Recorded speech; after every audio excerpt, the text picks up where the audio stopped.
So, welcome to the All Provider PGS webinar. This is Greta speaking. So we have a pretty packed agenda for the day for this next 90 minutes. For you that are new to the webinar, you are administratively muted and we are recording this. You aren't able to actually unmute yourself to ask questions verbally, but you are encouraged to ask any of your questions through the chat box. And then we will read them out loud or we'll answer them separately depending on what the question content is throughout this webinar. We do stop after numerous of our different sections of presentations and ask if there's questions about those sections. The chat box is located in the little GoToMeeting box that should have popped up on your screen. If you did minimize it, if you can click on the orange arrow button, it will bring it back to full size and provide you with all the different options of things that you can do within this webinar. At the end of the webinar, we will provide you with CEUs and a PowerPoint of the webinar, a link to the PowerPoint and the recording. So you should receive that early next week. So there are CEUs are provided to this for this webinar. Okay, so Roxanne is in controls today. So I covered that slide. Here's our agenda. We're going to start off with an update from the Oregon Lottery. Crystal Smith and Thais Roddick are here with us today, and so they're going to show us some of what's been going on in their organization. And then we're going to do some specific prevention, treatment, and system updates. And then Roxanne is going to provide us with a presentation on some of the key findings from the positive cultural framework report that we received from our contractor for that project that we're implementing. All right, next slide. Okay, as mentioned, the PowerPoint and the CEUs and the accompanying materials from this webinar will be posted to the Oregon PGS website, and we will send out a link to all those through an email with your CEUs and after the webinar is completed early next week. So we will let Thais and Crystal take it away. So welcome, Thais and Crystal. Thank you for coming to our webinar today, coming and presenting. Let me unmute you. And we're going to change you to make you the presenter so you hopefully our audio video will run perfectly. So once again, thank you for coming and welcome. Awesome. Thanks, Greta, Roxanne, and I think David's on the line too. Hi, everyone. Thanks again for having us today. We're just going to have a few things to share. We don't have a whole lot because we just came off of the statewide roadshow with Greta, Roxanne, and David, which was so much fun. But we shared quite a few things with the prevention and treatment community. So there's not a whole lot of new material, but the next webinar, stay tuned. We're going to have some legislative updates. We'll have an update on our OPGR website remodel, so we'll have some things to share with you then. And some other things that since the session will be going live at our next webinar. So with that, I'm going to pass the mic over to Thais Roddick for her updates today. We have a really fancy mic, guys. You can't see it, but it's here. So with beneficiary program, we have kind of work closely with Oregon Department of Veterans Affairs, and one of the things that we've done is they published two publications. They have two publications yearly. One called Veterans News, and they publish that about twice a year. And then they have one publication called Veterans Benefits that talks about all the benefits that are available to veterans, and they publish that once a year. So what we've agreed with is the Veterans News magazine. We're going to have a full-page ad that talks about lottery beneficiaries, so where lottery dollars go. And then the Veterans Benefit magazine, the back page will be OPGR, so we will have the same ad that's running at our multicultural publications and ad buses and different places. So we'll be in the back cover of the next Veteran Benefits magazine, and this is the old one, so when the new one is published, it will be there, will be available. You can see the content of this magazine at ODVA's website at oregon.gov/ODVA. And it's something that we want to continue and look at different ways to partner. We had we had an article featuring a lottery employee on Veterans News magazine, so it's definitely something, if there's content or if there are things that you guys want to include and reach specifically the veterans community, let us know. And Greta, you've also, you've met Nicole, has some good contacts at ODVA. Definitely an avenue for us to kind of increase that awareness within veterans of availability of support for problem gambling. So, is that it? That's it. All right. Back to me. So let's talk a little bit about what's coming up as far as our training in 2019. Just to recap, the current 30-minute training that we have for our all lottery staff was launched back in August of 2016. It's now about 2 years old, and it's definitely time for a refresh of all the content and visuals and things like that. So we're in the process right now of designing a new 12 to 15-minute module. And it's scheduled right now to complete around the March timeframe, so this really coincides nicely with Problem Gambling Awareness Month. We're definitely going to launch it during that time. And we'll definitely also share this training out once it's completed at a future webinar so everyone can see the new look and the new feel of how we've redesigned it for our staff. Now, as far as our retailers, video lottery retailer, responsible gambling retailers, the training for them is over 2 years old, and it's really in dire need of a refresh as well. The training module is just now getting started. We're going to be kicking that project off very soon. This new training will be launching with our retailers probably in the June or July timeframe this year. And again, just to let you know, both of those videos are designed really to provide our staff and our retailers with accurate information about how the games work, like odds and payouts, as well as really how to direct people to the resources and all the other helpful information they need to help people make those informed choices when it comes to their gambling. So look for those coming up at a future webinar in 2019. We'll definitely show those to you as they are completed.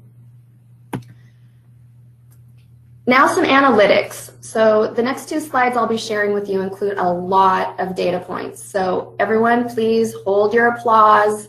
I'm not going to go over every data point specifically today. I'm going to leave all of that up to you guys to look at as you get the deck, the presentation deck after the meeting. So, but some high-level things I do want to share with you are really mainly the analytics that we capture monthly on the performance over the past few years. And I really want to point out some really key points here in yellow.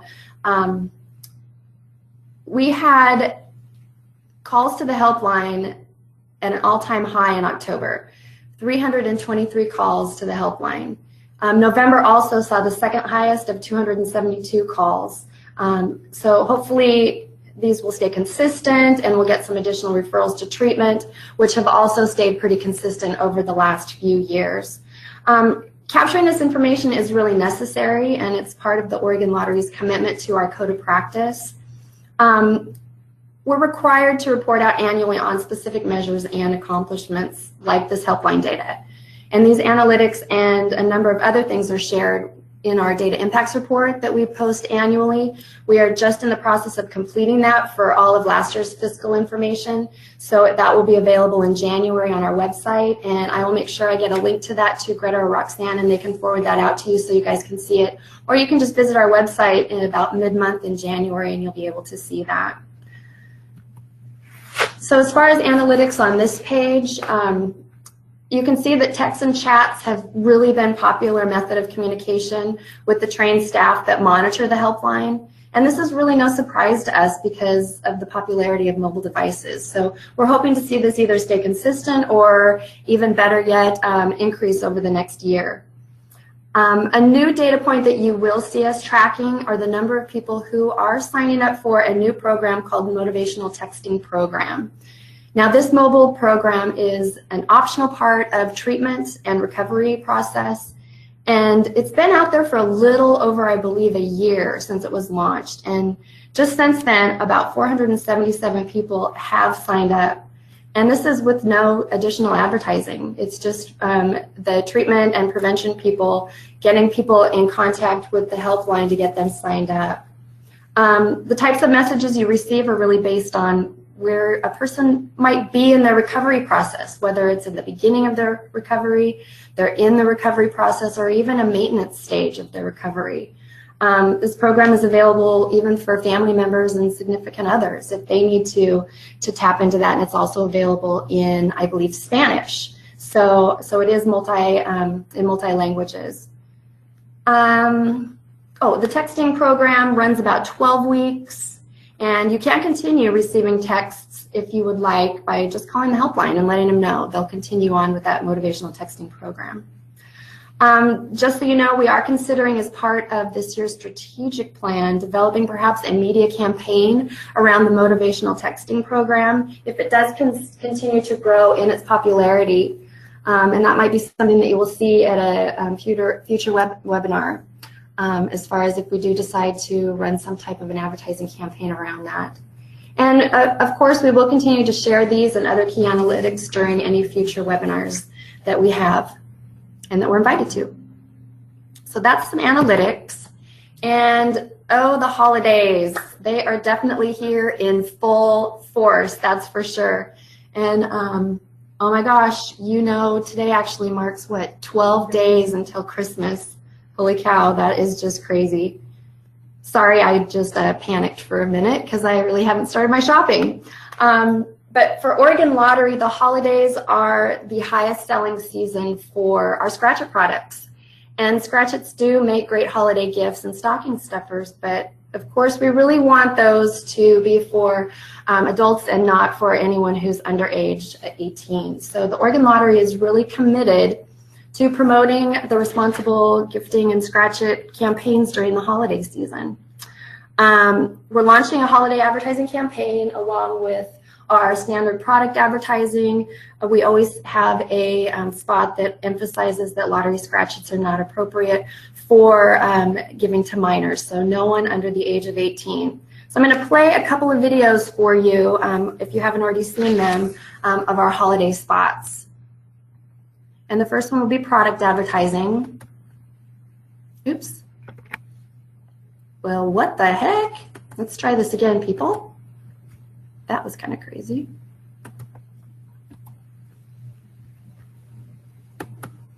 'Twas a season of gifting, and all through the state, Oregonians were gathered to celebrate. They handed out Scratch-Its to friends and family, even to folks they know casually.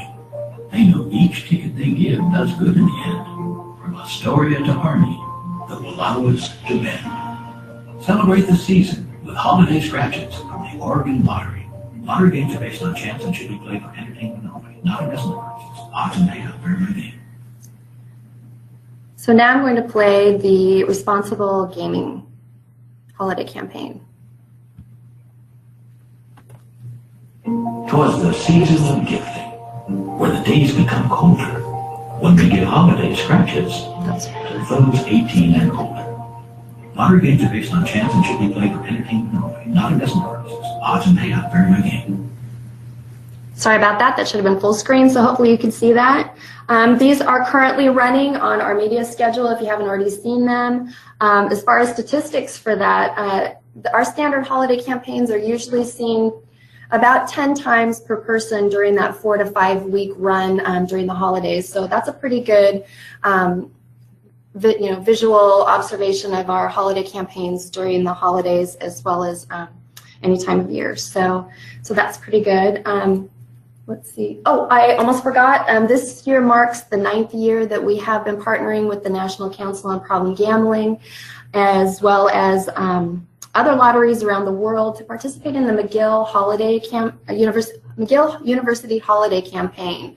Now, this campaign really helps raise awareness regarding the risks of underage lottery play during the holidays, and really all year long. So we run our gift-giving spots on our social media platforms, we send out press releases, and we post underage messages on Twitter regularly throughout the month on responsible play. So we're really we're really committed to that, and we have been for the past 9 years doing that. So, and what's nice about this year is every lottery in the United States is participating in the McGill campaign, and that's the first time ever that all states have participated. So, really, really excited that people are embracing that and during the holidays. Up next, as far as the media campaign that I'm going to share, it's our new problem gambling awareness TV media. So I just have to tell you, we are just really excited about this newest problem gambling media campaign. And to set the stage, we wanted to make sure we delivered this message in the most authentic way possible. The premise of the Wall campaign is really designed around some key component pieces of a person getting help and what that looks like. So it might be, you know, what a gambler's life looked like when they were gambling, and they got help because of something, or ultimately what their life might be look like after they sought treatment and are in recovery.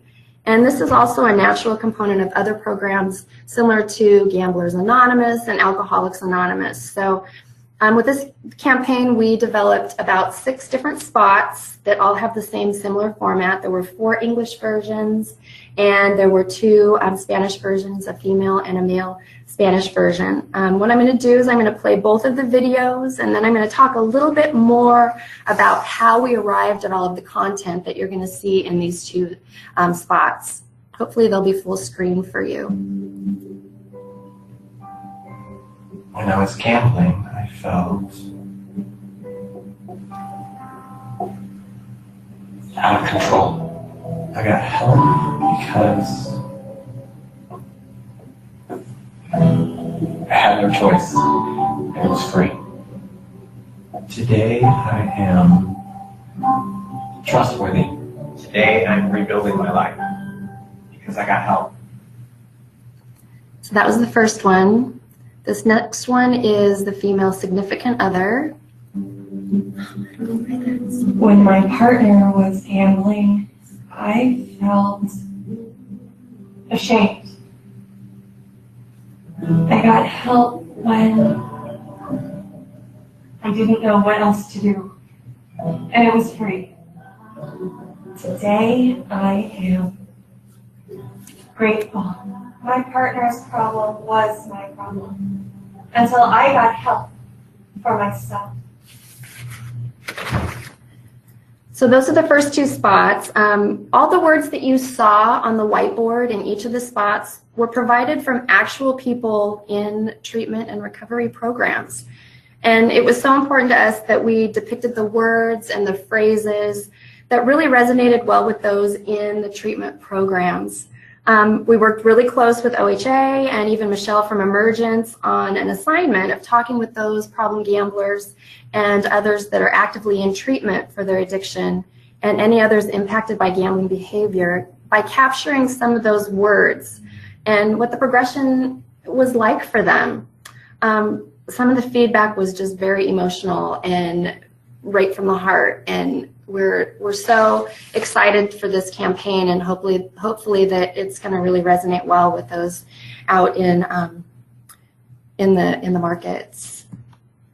So the last 2 I'm going to show you are the Spanish version of the campaign, as well as a compilation of all of them put together that you just saw. Again, these are still in process of being edited, so the last one I'm going to show you isn't going to have the sound yet or any of the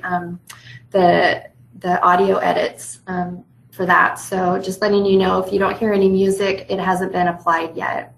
So the first one I'm going to show is the female gambler. And I don't know why. No, I'm not. Let's try this again.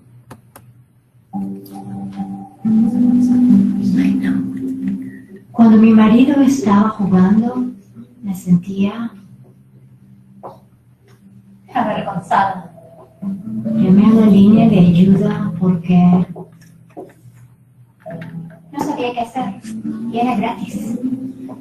Hoy me siento agradecida. El problema de mi esposo era mi problema, hasta que recibí ayuda para mí.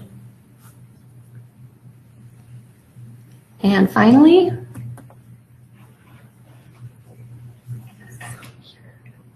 I was gambling, I felt broke and broken.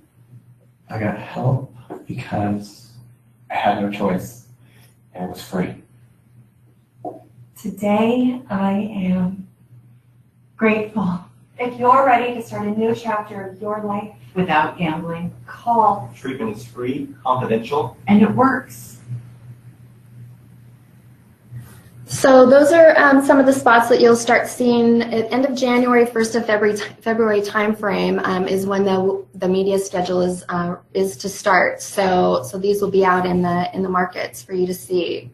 We really hope that you like these new spots as much as we do. We feel it's really some of the best problem gambling campaigns that we have done, and we owe our success to everyone that helped us in the community, treatment and prevention community, for getting us the words and reaching out to their people who are in the recovery programs. And we hope that it's successful in reaching those who need help and letting them know that getting help is free, it's confidential, and it really does work. So I hope you like those. I'm looking forward to some of the feedback you might have on those. And the last thing that we're going to share today is the status of our new mobile app. The app is now available on both platforms in the Play Store and for mobile download at Apple, so on Android or iPhones. The app is currently designed really only to let players check their winning tickets. They can get notifications on upcoming games, lottery products. And they can also access a suite of responsible gaming tools, including like some RG tips are on there. We have a budgeting tool, a timer tool, and we also have a cost of play calculator that lets you look at, you put in a number that you spend for gambling, and it kind of lets you calculate, if you continue to do that, how much money you would spend over a period of time.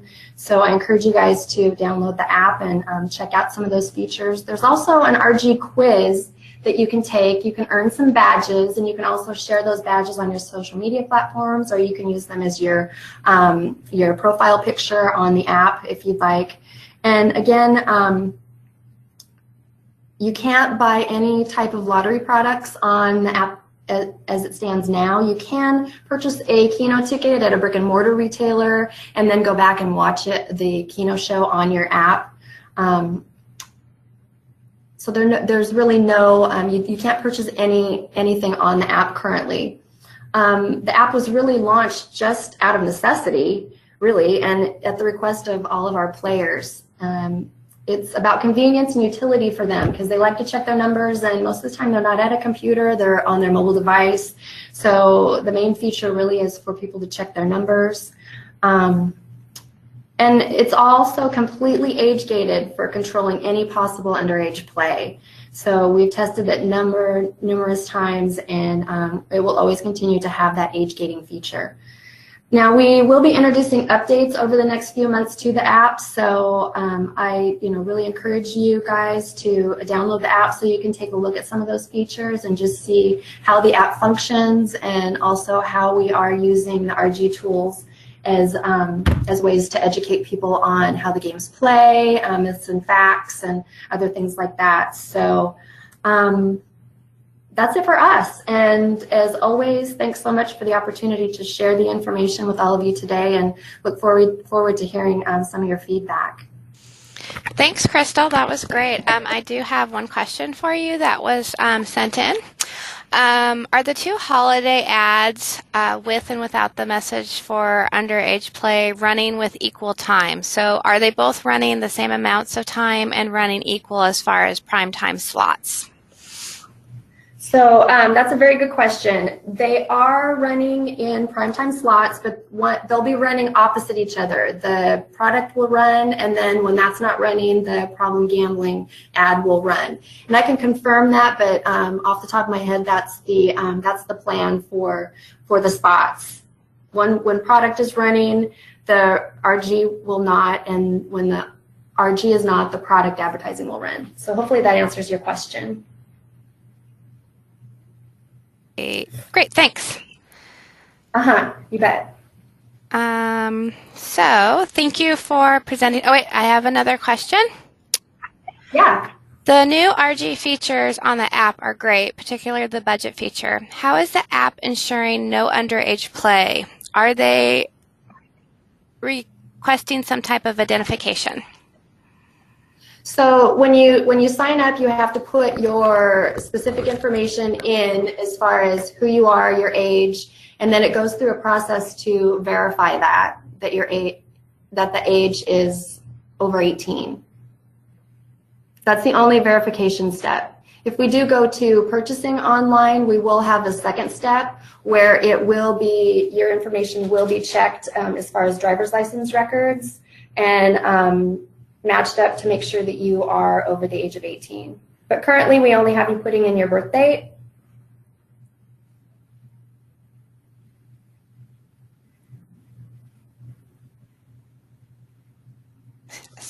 Great, thank you. I'm sorry, I'm having some technical difficulties.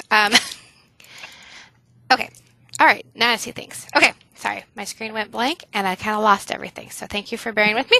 So yes, thank you, Crystal and Thais. That was a really great presentation. Thank you for always coming and making the time to present to us. I don't see any more questions for you right now, but I know if any more come in, I know that we can always reach out to you and get a response. So thank you for the new ads. I do think that they're quite unique in what we have done in the past, so I'm hoping for some really good results from those, hoping that they do have a different type of impact than our past ads have. And thank you to the organizations, Lewis and Clark and Emergence and Voices for Problem Gambling Recovery that helped us for the clients and those in recovery of those programs that helped us with the words that were used within that ad. That we really appreciate that to make that really authentic. So thank you to both of you guys. We will get back to our regular webinar, and you can log off if you need to go to other meetings. But once again, thank you for coming. Thank you for presenting and sharing, and have a great holiday season. You too. Take care. Happy holidays. Thanks. All right, so now we're going to cover the updates from our office here at OHA with the prevention, the treatment, and then the system in general. So we have David and Roxanne with us today, so I'm going to let them just take it away. Go ahead, Roxanne. Okay, great. Thanks, Greta. So for our state prevention updates, similar to the lottery, was somewhat minimal due to the regional meetings, but wanted to just put a plug out there again for the Problem Gambling Prevention Conference that will be happening in April 10th, 11th, and 12th at the Inn at Spanish Head in Lincoln City. The April 10th date is specific to those programs that are participating in Phase 1 of the Community Readiness Assessment Project. More information about that to come, but April 11th will be our Problem Gambling Positive Cultural Framework Toolkit rollout with Katie Dively from Montana State University for the health and safety culture. So we're really looking forward to that, and we'll provide you a little bit more information about how the information that's been gathered to help design and develop the toolkit a little later in the webinar. And then on the April 12th, we'll have our biennial planning. It's a half day, so folks will be able to head for home after the morning session. But we'll have registration information and subsidy information coming out to you soon in regards to how to get registered for the event, the different days, etc. So more to come on that. For those programs that didn't participate in Phase 1 of the community assessment process, we did offer a second phase. Just a reminder for those programs that if you are planning to participate in Phase 2, to either conduct the community readiness assessment or a separate community assessment in your community, those letters of intent with the budget are due by close of business day here, December 17th.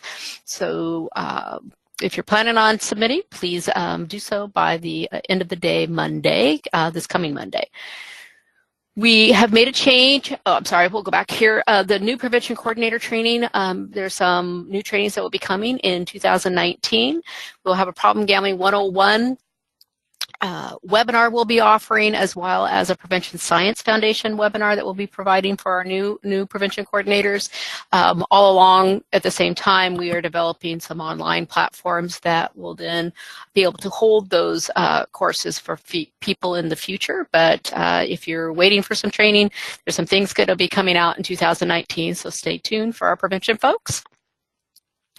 We are also announcing a new Prevention Connect call date and time. We've moved the call to the third Wednesday of the month at 9 a.m. and those again only happen, those happened during the month on the third Wednesday. We don't hold them on the same month where there's a quarterly all-provider meeting, so we want to make sure to honor people's time.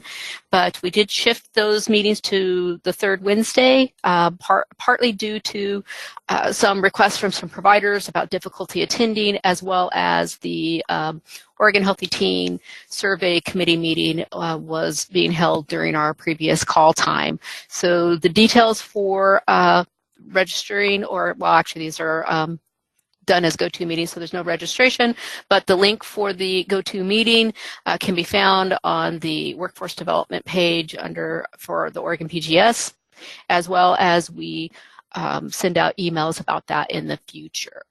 So that is what I have for prevention. So David, what do you have for treatment? Well, hello, everyone. Thanks for attending. I really appreciate it. And just to roll into our system updates, we are having our treatment conference in Newport at the Hallmark Inn in March 6th, 7th, and 8th. We just sent out announcements about registration a few days ago. So if you, for some reason, you haven't received that, please let us know, and we'll get registration information to you.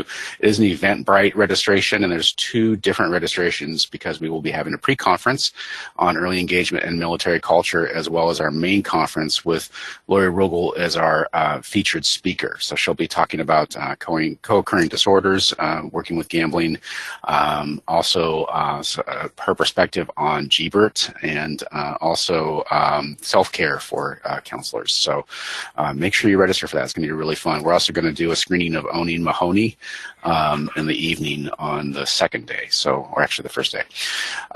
And new treatment call structure, we're going to split into doing 2 different types of calls here in the new year. I've sent out announcements on that in the last few weeks. We'll have a program development call on the first Wednesday at 3, and so that's really going to be focused on program development, on looking at how to increase awareness, focus on developing the internal processes that you're working with in your agency. And then we'll also have a clinical topics and case consultation call on the 4th Thursday at 9 a.m. and we'll be doing CEUs for that, and that would also qualify as part of supervision towards certification if you attend those webinars. And we'll be focusing on the clinical aspects of working in the problem gambling program, including some specifics on opportunities for participants to share and seek consultation around specific cases. Of course, no identifying information. So looking for more information about that coming out in the next couple of weeks. And just some reminders in general, I know we've been talking this up a lot. We have some new billing codes that are taking effect on January 1st. So if you haven't had a chance to look at those codes, they are posted on our OregonPGS.org website. And I would encourage you to have a conversation, if you haven't already, with billing folks at your agency to make sure that they understand some of the ins and outs. They're a little bit different, as we like to do in problem gambling, but they really will be helpful for increasing what you're able to do within your agencies as far as providing services for our clients. And lastly, on this page, we'll be looking at developing our assessment level of care tool. And I would like to get a work group going sometime in January, so I'll be sending out information to invite you to participate in that. We want to get a lot of input around what is going to be useful in developing a assessment specific to integrated treatment with gambling disorder, and also a level of care tool that will hopefully look at some specifics around admission to inpatient, and if we need to do intensive outpatient, we'll be able to get more information there. Go ahead and next slide, please, Roxanne. Thank you. So with treatment system updates as far as training and supervision. So this is just kind of a really quick rundown. There's a lot of things going on here in the next few months in addition to the conference. So for peer mentors last week, Greta sent out some information around 2 different trainings. One is the Peer Apocalypse. We've decided that we will be able to offer some subsidy for the Peer Apocalypse event. So look for that. If you haven't received that, please let us know and we'll get that to you. And also VPGR will be sponsoring or conducting a certified recovery mentor training in Eugene, which is really exciting for us. We've been doing them in Portland most of the time, so we'll be able to get a little bit further south. So for programs that maybe Portland is not as accessible, please consider sending a mentor or 2 or 3 or 4 to that mentor training. And there's a link there on the slide to registration information. I sent out a couple of days ago some information about the Evergreen Council providing some training in Vancouver here in February. It's introductory gambling counselor training, and also they have some advanced sessions there as well. But this is kind of a way to maybe kind of fast track for counselors that are new to our field in the state through the introductory gambling training, because if somehow they miss the cutoff for participating in the Lewis and Clark one, which is actually going on right now, we can jump on with that Evergreen one and then finish off with the advanced training that Lewis and Clark provides in late February and early April. So take a look at the more information there online. As far as supervision towards CGAC, we've been working on a project lately to update our list of qualified supervisors that are willing and able and ready to contract with agencies across the state to help provide that certification supervision for new counselors to our field. So I'll be sending out a list next week of supervisors across the state that have agreed to either go to agencies or do online supervision to help people move towards certification. And I've also been approved to be able to provide that as well here at OHA. So look for more information about that next week. And that's all I've got. So I guess go on to the next slide there. I think there might be an opportunity for questions. Not yet, but soon. All right. Thank you.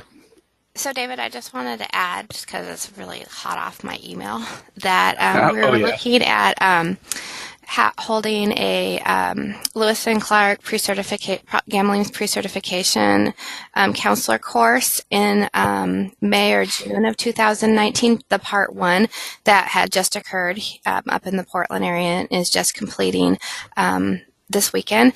We're looking at adding that course and moving that outside of Lewis and Clark in the Portland area and down in regions of the state that we have more of a need, where we have more new counselors, maybe Southern Oregon or Central Oregon. We have to look at what is going on in our state, but we have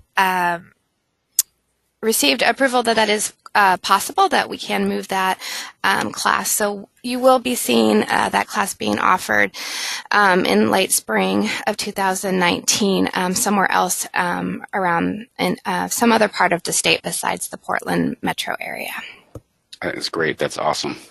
So we'll complete those logistics in the near future and get that information out to all of you. Thanks.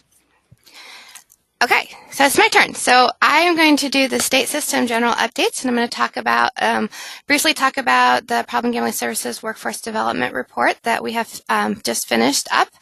A report that we just finished up also around a survey that we conducted in the Department of Corrections system around the criminal justice system. I'm going to talk a little bit about veterans, because when we were out doing our regional trainings, we did stipulate that the veterans population was one of the populations that we were going to focus some specific attention on. So I'm going to give you an update on that. I'm going to go over some highlights from our annual evaluation report from Herbert and Lewis and Roxanne Jones. And I'm going to talk about some system-wide projects that we're implementing and some, what I call some treatment-specific New Year resolutions and challenges. And not challenges in a bad way, like challenge. Okay, next slide, please. All right, so I just wanted to let you know that if you're not familiar, over the past year on the prevention and the treatment side of our system, we've been working with our stakeholders and our providers to develop a workforce development report. This is one of the initiatives that came out of our improvement plan, 5-year improvement plan that we had put together a couple years ago. So we have gathered that feedback from the advisory committee, gathered feedback through surveys from our providers in general, and here are some of the highlights that have come out of that, the survey and where we're going. So the report is finalized.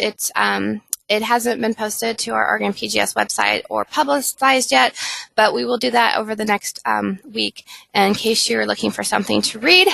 But the highlights are the treatment side of our system is aging out. We have a lot of older treatment providers that are nearing their retirement age, and we need to ensure that we are doing some cross-training within our agencies and organizations so that when those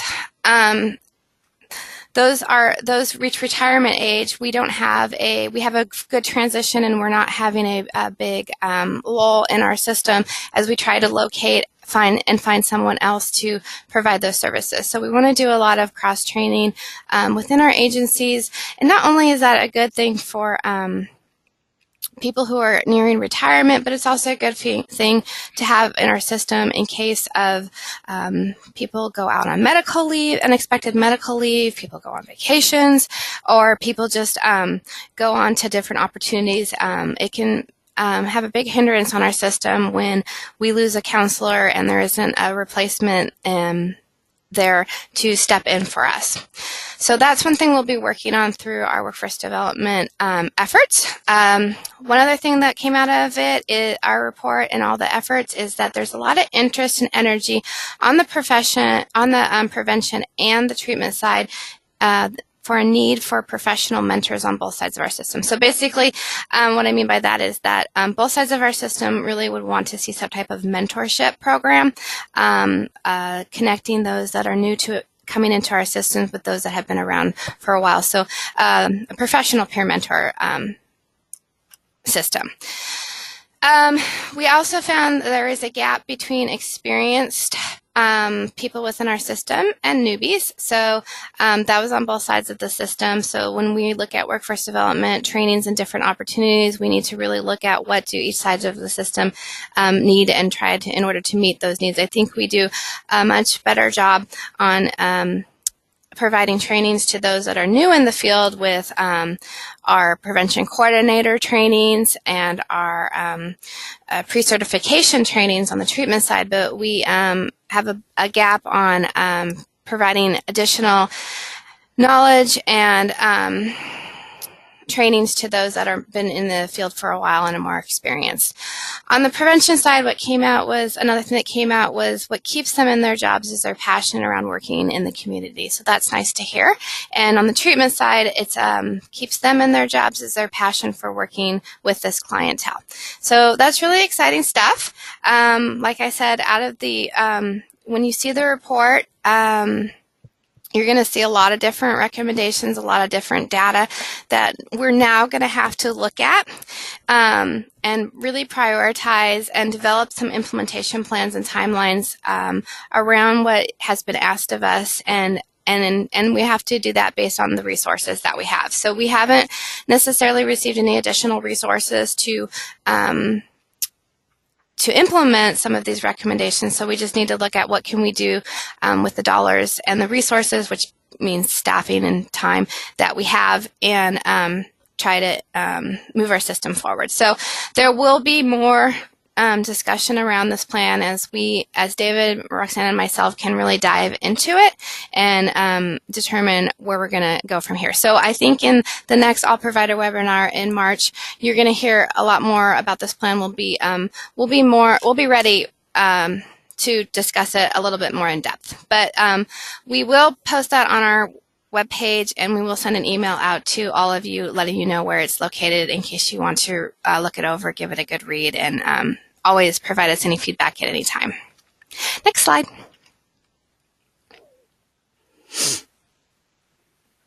Next slide. Thank you. Sorry, there's a delay. So So I wanted to talk to you a little bit about another report that's come out of our office. So we were working with the Department of Corrections. Currently, within the Department of Corrections, we have some of our providers providing some psychoeducation courses and some treatment to some of those that have been screened as having gambling problems within the DOC system. And we were talking to DOC about how can we expand upon those services. It's great that we have some services within that system, but it's not perfectly structured in the sense that in order for you to receive gambling treatment services, you have to right now already be in an alcohol and drug treatment service within DOC. So we're only reaching a subset of the population. So we were talking to them about the need and how to expand, and they had asked us, what is the need? And it was really hard for us to say.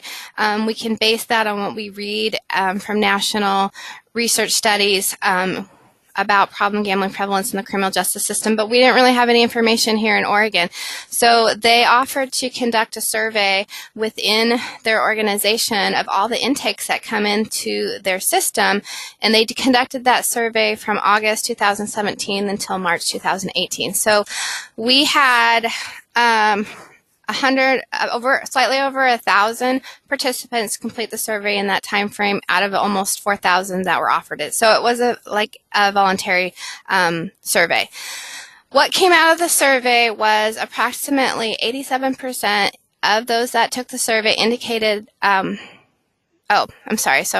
approximately 87 were male that took the survey, 8.8 were female, 0.5 were other, and 3.8 did not respond to the gender question. So this might seem like this is a really big difference in female and male population. So we were a little bit concerned about that because we didn't know if we had a female representation, the correct female representation for our study. But in the end, we found out that this is actually the representation in the criminal justice system, that it is there is a much higher percentage of males than females. The female percentage is about 10%. So this is a good representation of the actual population we were trying to survey. And what came out of it is that approximately 58.6% of the participants reported gambling in the past 12 months prior to their current incarceration. This is comparable to the 56.6% that reported gambling in the most recent adult prevalence population study that we did. So what we're seeing is that those going in the criminal justice system have the same percentage of reported gambling 12 months as does the general population. So there isn't really any difference between the criminal justice population and the adult population when it comes to gambling in the community. Next slide, please. However, for this population, females were slightly more likely to report gambling than males, unlike the general population where males are traditionally more likely to report gambling. So within the those within the criminal justice system, females are more likely to report that they have gambled, which is opposite of what we see in the general public. So we also found that females were significantly more likely to report daily gambling than males, as well as weekly gambling. And for the general public population, the combined rate of daily and weekly was only 4.5. So you're seeing that those that are entering into the criminal justice system are gambling more frequently. So those, and this whole report will be posted on our website for you to read. But what we really found was males that were deemed as high risk, which means they had the criteria, the diagnostic criteria of 4 or 5 diagnostic criteria. Males, it was between 21.6 and 28% of those in the criminal justice system were deemed as high risk, and females were 61.2 to 70.4%.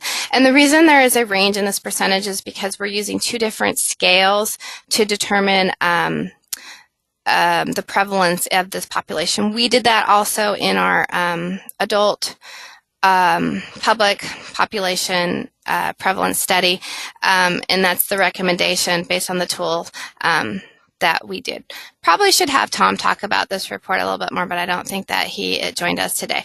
But the basic gist is that females were much more likely to report that they are gambling in this particular population over what we're seeing in our general population, or even within our treatment system. So, and also females were much more likely to report that their current incarceration was due to gambling. Either it was 22.1% primarily due to gambling, or 25.8% to some extent due to gambling. So we were kind of blown away. Those within the DOC system, those working within the DOC system staff were not quite as blown away with the results of these surveys as we were, but we were really blown away with the percentage of the females that reported gambling and having and being determined to be at high risk for a gambling problem. So there's a lot of work that could be done from this. Let's see. Go to the next slide, Roxanne. Okay, good. So within the report, you'll read about the study, and you'll also read about a long list of recommendations and some responses that came back from DOC when we reviewed the recommendations. So some of the recommendations were to continue screening of all intakes that come through DOC for problem gambling, and then ensuring that those that screen positive get a higher screening level and then get designated to a certain problem gambling treatment track.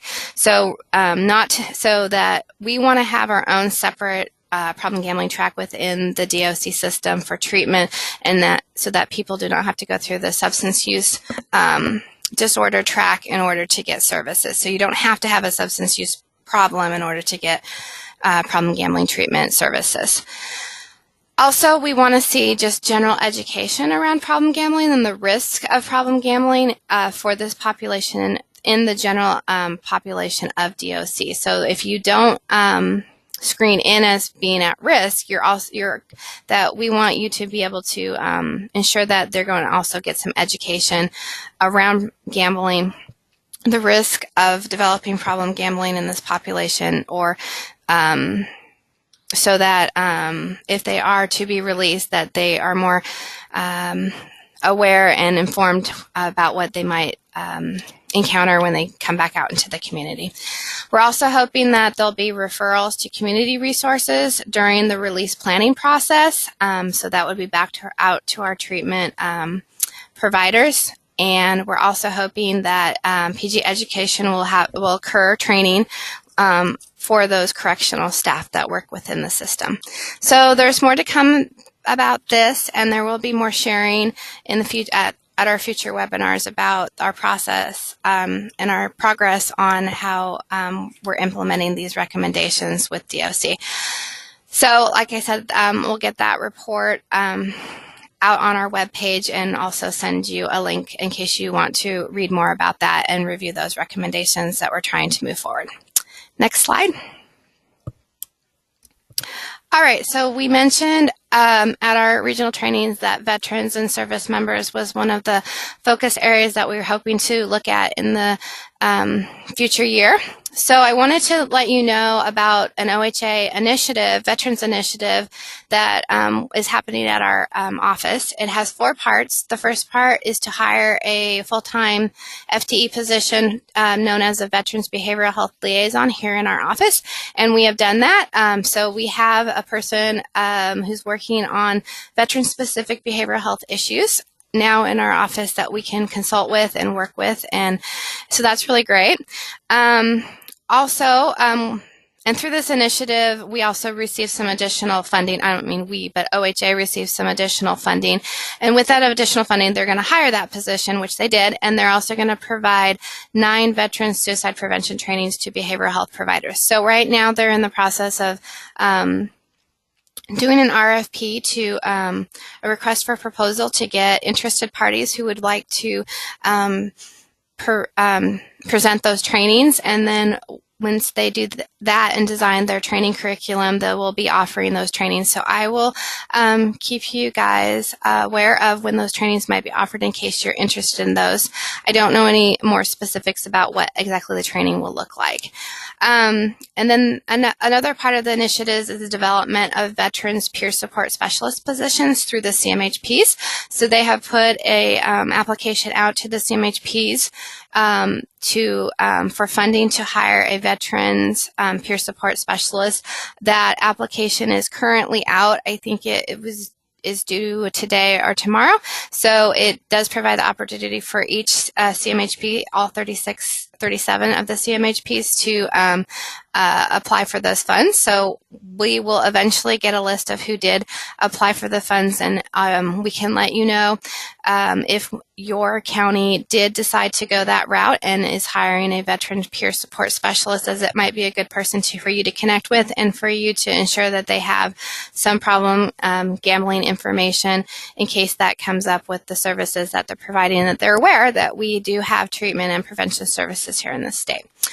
And the last thing they're doing right now is, which will lead to more activity, is they're completing a behavioral health gap analysis, which will lead to a set of recommendations. A local consultant group called Regroup is currently doing that for them. So OHA should be receiving some recommendations in about February of 2019 from the information that comes out of the survey that was completed by veterans across the state. So what are we going to do to focus on this population? So knowing what OHA is doing is putting a little bit of a waiting process on us. But right now what we know we're going to do is we're going to offer a military cultural competency training at our March conference. Like David mentioned, it is a half-day training offered on Wednesday, the first day of our conference. We're going to wait for the recommendations from the gap analysis and to see what OHA plans and to determine what they're going to do and how we might be able to integrate into those efforts, or at least parallel our own efforts with them. And then in the future, we may develop our own stakeholder work group of our own in the late spring or early summer for input on efforts. So basically we're in a waiting pattern, but I just wanted to share this with you because it does impact the greater behavioral health system that we all work within, and it's very exciting stuff. And it's so because we don't want to look like we're conflicting with what our main entity OHA might be moving forward on, we're just going to just wait it out a little bit, see what they're going to do, and see how that can impact us, and then see what additional things we might want to do or need to do to try to reach this population and bring them into our services a bit more. So more to come on that also. Next slide. I feel like I have a lot of more to comes. So I just want to go over a few of our system evaluation highlights for our fiscal year 17-18, which ran from July 1st, 2017 to June 30th, 2018. We don't have the report published on the website yet, the evaluation report yet, because we're just finalizing it, but I did do a quick first review of it, and so I was able to pull some data to share with you today. So we had 947 gambling individuals enrolled in our program last fiscal year, which is down 2.7% from the previous year. All our programs, outpatient, residential, and gear, were down from the previous year, except for the prison-based program, which did increase. So that's nice. We had 117 family members or impacted others that were enrolled in our program. Sometimes we know we actually see more family members than we know about, because sometimes our providers see family members. They don't necessarily enroll them, but they do provide some services. So we're glad to hear that. We wish we could have the number count, but we don't want to put walls up if at all possible. So we had 117, which was up by 13 clients from the previous year. So the majority of those family members identified themselves as spouses, parents, or a child. So and some of this increase is to do with the Tri-County, which is Clackamas, Washington, Multnomah County Multicultural Program, Latino multicultural program that we have in our Lewis and Clark treatment program. They have been doing fabulous work and with family members, and hopefully some of this other increase is to do with our efforts that Teresa McDowell has been doing with providing us webinars and education around family therapy. So hopefully our numbers will continue to increase next year around the family members also. Calls for the helpline. So Crystal at the lottery kind of covered this a little bit, but our calls were up slightly last year, which is great to know. But we also know that people are not using the phone as much. They're accessing services in other ways. So you can see the breakdown of slightly over 22% of gamblers assessed our treatment providers through the helpline. Slightly over 11% was through previous clients, slightly over 10% through our community health care providers, and then 40% were just from a variety of small things all combined together. So people are reaching out to our services in numerous different ways, and that's why we have to not just always focus on one type of marketing effort. So for the treatment side, the lag time for initial call to first available appointment for outpatient treatment was an average of 3.6 work days or 3.5 calendar days. So that's really excellent, as one of the performance metrics in the treatment side is that clients need to be offered an appointment within 5 business days. So good job. Next slide, please. These are just some demographics of our clients. So of this last year, males 52.1%, females 47.9%. That's a little bit shift from the previous year, which was about 50-50. So our female enrollment was down just a little bit. Caucasian enrollments decreased to 77.6%, and that is due to the fact that we have this new Tri-County Latino specific, culturally specific program, and it's also due to the clients seen in the prison-based programs have a far greater diversity than the clients that we're seeing out in the community. 70% of males and 6.3% of females reported having current or prior military experience. So I just wanted to point that out because we were just talking about how we would like to see more of our service members seeking our services, as we know they are a high-risk population, more vulnerable population to problem gambling. Primary gambling activity, not shocking, is machine-based as it always is. Primary gambling location is video lottery retailers at 71.5%, and second casinos at 16.1%.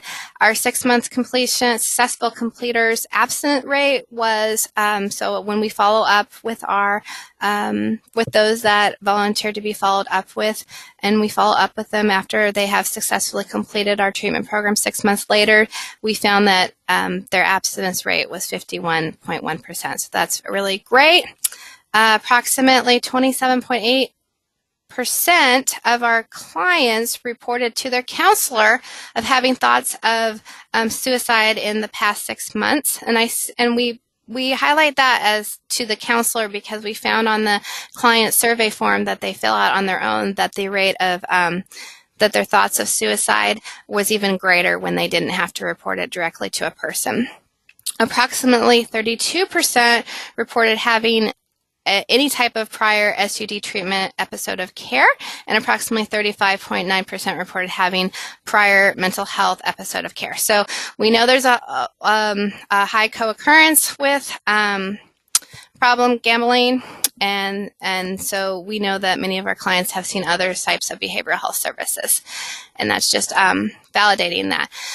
And then I just wanted to go over as far as peer-delivered services, another thing that we're trying to increase and we're offering, but we heard a lot of feedback in our treatment technical assistance visits that if the peer mentor training was offered in some other parts of the state, that might reduce a barrier. So we have done that now. So we're really hoping to see some high participation in that training in April, because currently only 4 programs encountered for peer-delivered services during the reporting period, and we hope to see that increase because we know that having peers involved in your program and that service is just an extra benefit to the clients And then I just wanted to share with you access source for the phone number. Where are people getting the phone number to make calls for help? Because I know that sometimes that information, along with how people access our services, is really important, not only to the treatment side of our system, but the prevention side. So 37.2% received the phone number from the internet, 19.8% from the video lottery placard, 17% from a TV ad, and so forth, 13.7 from other brochure or local poster, 5.4, and 2.4 for radio. So I know that our evaluation report can be a little treatment heavy. It does have a prevention section, but it doesn't quite have the same kind of data because we don't collect demographic data on the community providers, the community participants that we work with in prevention, as that would be difficult. So I wanted to try to incorporate some things that I know that some of you in the prevention field that are on the call would be interested in too. So hopefully that was interesting. However, Roxanne's going to cover a lot more prevention stuff later on, so I don't want prevention to feel left out, because they are not left out at all in the, from data today in this call. So these are the highlights, things that are at play that might be making our numbers keep not growing and kind of staying the same or slightly decreasing. So things that might be at play that are doing that are the wonderful prevention efforts that we're putting forth. The outreach and educational efforts by the prevention and the treatment side of our system, and then there's the responsible gambling efforts of our Oregon Lottery and occasionally by our prevention providers. So it's hard to evaluate. I know that if you look at the report, you'll see that our numbers and enrollments continue to be on the downward slide, slight downward slide. And we have to also remember that there's a lot of other factors that are at play that may not have been at play many years ago when our numbers were much higher. So there are many untapped populations that we discovered from our report, such as the criminal justice system, the SUD and mental health population, the veterans, and the family. So these are the 4 populations that we should be looking at in the coming year to try to increase enrollments around these populations, work within these systems. So that's what we will be working on. Any questions, please ask through your chat box. But like I said, this whole evaluation report, if you want to read it and review it, is going to be posted on the web sometime during the first of the year, the web page. Okay, next slide. Okay, so we talked a lot about our ask in our regional training, what our requirements are going to be for the coming year through our service element language, things that we're asking you to do. And we came back after our regional trainings, and David, Roxanne, and myself were like, man, we really are asking a lot, not overly a lot, but we are asking. We're making ask, and we really wanted to walk our own talk. So this is called Walking Our Own Talk projects. So I wanted to let you know that after the regional trainings, we talked about at the regional trainings that many of you are doing community ready assessments right now. Community readiness assessments will be a requirement within the service element 80 prevention service element contract language for the next biennium. So we thought, well, if we make you guys do a community readiness assessment, maybe we should be doing that process here ourselves. I mean, it only seems fair. So we are currently, and I say we, I mean Roxanne. She is doing, completing this project within our own organization, OHA, which is a very huge organization. So she has been going around and conducting interviews of key stakeholders within our agency, and so we're going to be determining where our agency is with awareness. And once we get that information back from the interviews, she is going to create an internal plan of action to implement during the next biennium. So I just wanted to let you know that We're asking some things of you out in the field that is really going to be beneficial for us in the future, really help us be data-driven, but we also wanted to do that internally here. So that's one method and one project we're working on, and the other one that we're working on is, if you recall, at the regional trainings, we talked about how there is a trauma-informed care requirement within your contract service element language that you need to assess and complete a reporting form at the end of the biennium about where you are as a trauma-informed entity. So we decided that, hey, we could do that here in our own agency. And our own agency is doing a little bit of that very slowly, but we thought we would want to do kind of similar to what you guys are doing. So we, PGS team, and when I say we, once again, I mean David and Roxanne, they are going to be assessing our addictions treatment, recovery, and prevention team, which is the team that we sit within. And so they're going to be surveyed using one of the recommended tools from Trauma Informed Oregon off of their webpage, and then we're going to look at those results as a team, a unit, and provide and make some recommendations and a plan. So we're kind of going through the same process that you guys should be doing within your own agency. So that is the current Walking Our Own Talk projects that we have going on. If that just want you to know that sometimes, you know, when we ask you to do things, we feel like we should have to do them here too. So we will probably be discussing more of these internal projects that we're doing with you in upcoming webinars. So stay tuned for more of that. Next slide. All right, and here's my last slide.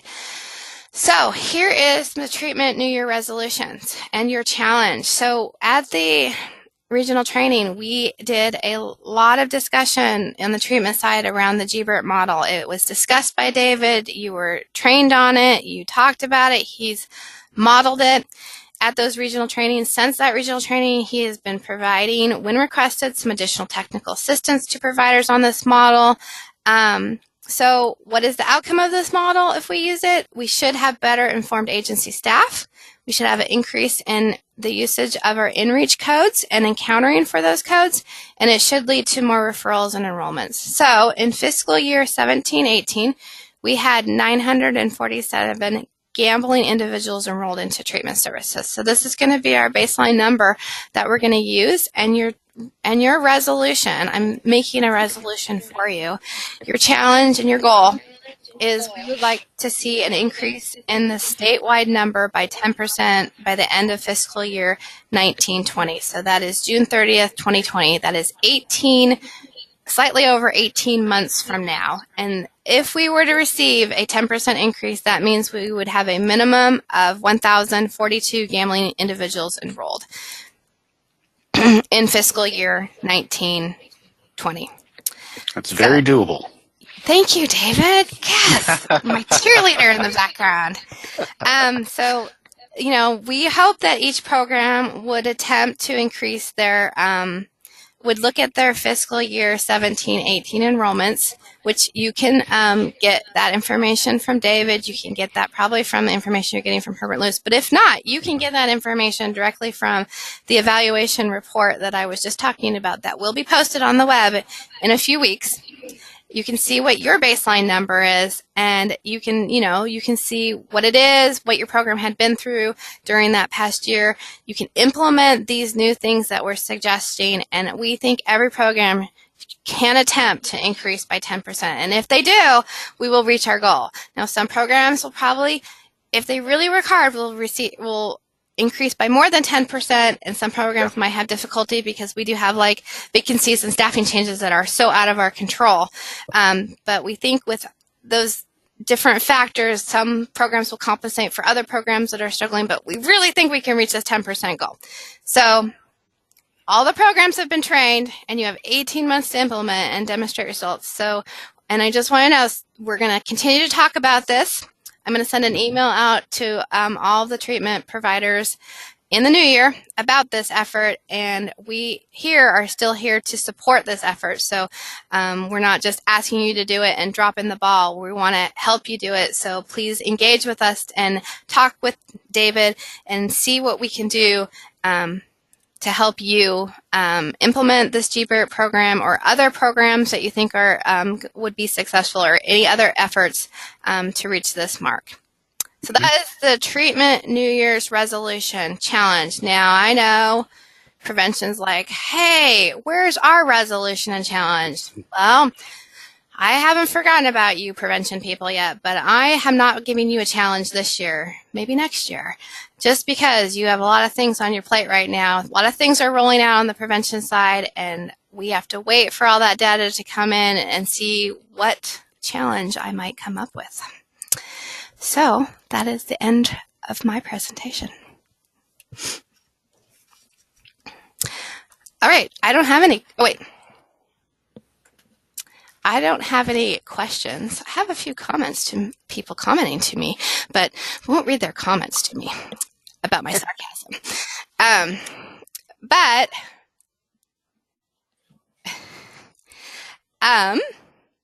So Roxanne, take it away. Okay. Share some data with us. Okay, great. So my presentation is somewhat lengthy. I had 20 minutes and I now have 10. So I just want to let you guys know right off the bat that this report will also be posted on the Oregon PGS page. So don't despair if we have to end before I can get through everything. But so one of the things is that on our prevention side, we've been working for almost the last 2 years now with Montana State University Center for Health and Safety Culture to develop a positive cultural framework campaign for problem gambling prevention. And the concept really is for us to identify our issue, which for us is the awareness that gambling is an activity that carries risk, and then really look at who's our focus audience, but really advocate to get information and baseline data from those from our audience, which is our population here in Oregon. So the goal behind this project is to increase the protective behaviors and decrease risky behaviors across the social ecology, which is all the way from the individual through the institutions and government entities across Oregon. Part of what we have done so far part of our campaign is that we will have a logo and a tagline, which is our Reflect, Resource, Renew, which will provide 3 steps to address concerns about gambling. And also, we always want to point people back to OPGR. When we were developing this Reflect, Resource, Renew, we sent out surveys. They analyzed those surveys, and we now have talking points that relate to the Reflect, Resource, Renew. And all of this will be rolling out for our providers, prevention providers, to utilize in April. That's part of our toolkit rollout. So we're at that place now where we've gone through step 1, which was to plan and advocate along the leadership line. But we also needed to assess the culture here in Oregon around gambling. So when we know is that 2.6% of Oregon adults experience moderate or severe problems with gambling, which is 83,800 people, but 5.4% of the Oregon adults experience low-level problems with gambling. So that's something we need to kind of add that in. So that comes out with our Oregon adult population to be slightly over 174,000 people. We had some information, from the 2016 about the 134 families got support through our programs here in the state, and about 1,100 gamblers enrolled in treatment. Now we know from Greta's previous presentation that that's decreased some, but at the same time, we also don't know at this point, are people out there in our communities seeking services through private insurance or other funding. But our goal is then to identify the cultural factors that we want to grow here in Oregon to increase the use of our problem gambling resources, which will then also be impacting our awareness level that gambling is an activity that carries risk here. So to assess our culture, we wanted to collect some baseline data before we started the messaging, and we did that through surveying adult Oregonians to measure a variety of things, both the actual and perceived norms, looking at to measure the injunctive and descriptive norms, and then measure communication awareness. So we had some core questions that we wanted to make sure we got across. So how concerned are people about problem gambling behaviors? What degree do people have perceived stigma? And how does that relate to their beliefs and their behaviors? Are people in situations where they can intervene with a potential gambler? And if they, what would it take for them to intervene? And what are the attitudes and beliefs that predict accessing OPGR resources in general? So there was some vignettes that were created and some pilot testing that happened. We ran the vignettes through Oregon Problem Gambling counselors, but the vignettes were really looking at how concerned would people be about my gambling behavior if I was in that situation? Would you be concerned if you were a close friend or a family member of me? And do you agree or disagree that something should be done to address my gambling behavior? So that's really what the vignettes were looking at. That survey was completed over the internet. With 1,225 adults in May of 2018 responding from folks across Oregon. 50% were female, 91% white, 3% black, and it goes on where they're breaking out the demographic information. Ages were very similar to our U.S. Census for Oregon. Trying to make sure that we covered both urban, suburban, and rural, and then the education attainment for those folks who participated was slightly higher than the general population. They also asked about participation in gambling activities, so 65% of those had reported gambling in the last 12 months, 38% gambled more monthly or more often, and then they defined what those gambling activities were. The awareness of individuals impacted by gambling, we were looking at 53% knew someone who had spent too much on gambling, 36% knew someone who had lied or avoided telling the truth, 33% again had relationship problems because of gambling or knew someone who did, 32% knew someone who was not able to pay gambling bills because of their gambling, and then all the way down looking at both 13% of knew someone who'd lost a job, or 9% of someone who was doing poorly in school because of their gambling. So it was really looking at what was their awareness of other individuals who were impacted by gambling. Were they concerned about gambling? Many of the folks, 46%, were moderately or more concerned about gambling, problem gambling here in Oregon, where fewer were concerned about problem gambling, coming in at 27% among their family members or close friends. Then we had the 20% were concerned about gambling behaviors in general, and 38% are concerned about someone else's gambling behaviors. So the 20% was about their own gambling, and 38% was someone else's gambling behavior. So when it comes to willingness to take action, one of the things that we're really looking at through this campaign is bystander engagement. If we increase the awareness that gambling is an activity that carries risk, what will people do about that, and how can they help others? And so when concerned about another person's gambling behaviors, a family member or close friend, many of the people here in Oregon that were surveyed were willing to take action, with 78% willing to visit the OPGR website, 68% willing to chat online, 60% are moderately or more willing to text OPGR. The texting is a big piece now, and 67% are moderately or more willing to call OPGR and ask someone for guidance on what to do. So we wanted to know, what would people be willing to do? So that's their willingness to action. So that brought us to the piece around attitudes about contacting OPGR. Most people have positive attitudes about it, but there were those folks out there that felt, 27%, that they'd be embarrassed to connect with the Oregon Problem Gambling Resource, and 40% felt that it might be scary. So again, that helps us know what kind of information we need to get out there so that we can put some of that embarrassment or scary feelings at ease. this is people's beliefs about contacting it. The OPGR, most 78% agreed that trying to help someone is the right thing to do. We had 65% agree that they have a responsibility to intervene. So that's a great that 65% people feel that way. 73% agree that they'd want someone to intervene if they themselves had a problem. And then down to the 53% believe that if they contacted the Oregon Problem Gambling Resource, they would be more involved and required to do something. So that's something we have to think about. Are people not calling because they might not want to be involved more?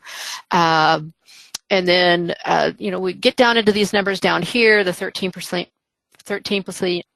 believe that problem gambling is not an addiction, so there's some room for some education, and 24% believe that people can stop problem gambling on their own. So again, the beliefs about gambling behaviors as well as contacting OPGR will inform our campaign.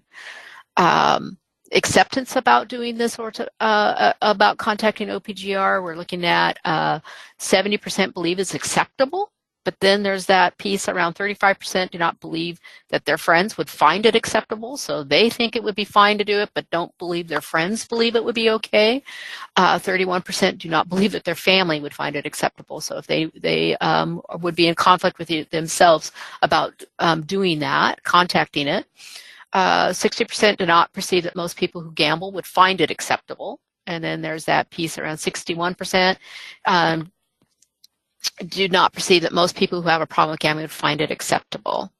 So we are at our key takeaways, and I know I rushed through that real quick, but the data will be available for people to take a deeper dive look. But what were key takeaways were many people are in a situation to take action. They're willing to take action. There's room to grow concern about problem gambling here in Oregon. We need to make OPGR less scary or less embarrassing for people to contact and look for help so that they know what to do once they are aware that gambling is an activity that carries risk.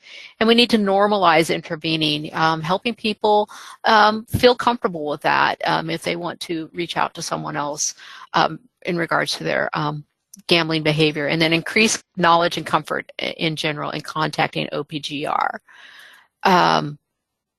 And with that, there was 39% of the folks report they were not familiar at all with OPGR. So again, there's some room for education and awareness across the system. 40% report that they were.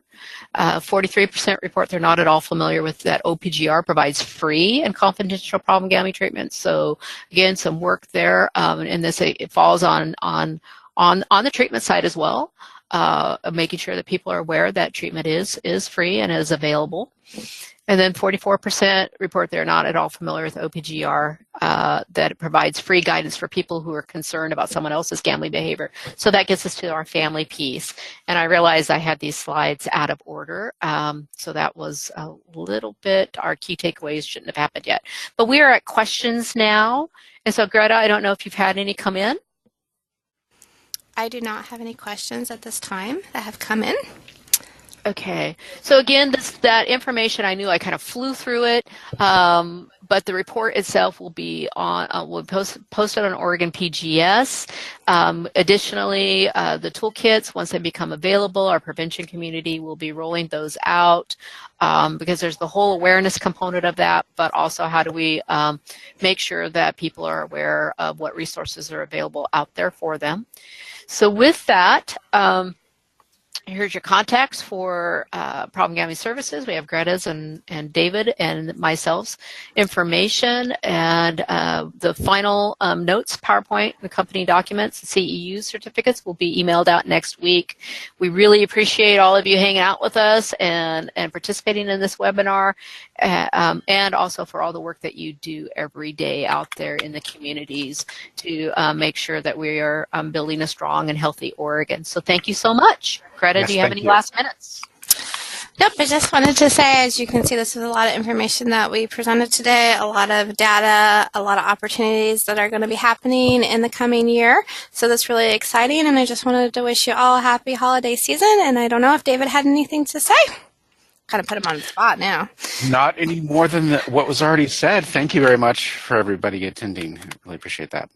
All right, so have a good, safe holiday season, and we will probably talk to you, some of you before the end of the year, but if not, Happy New Year, and we will be talking to you in the new year.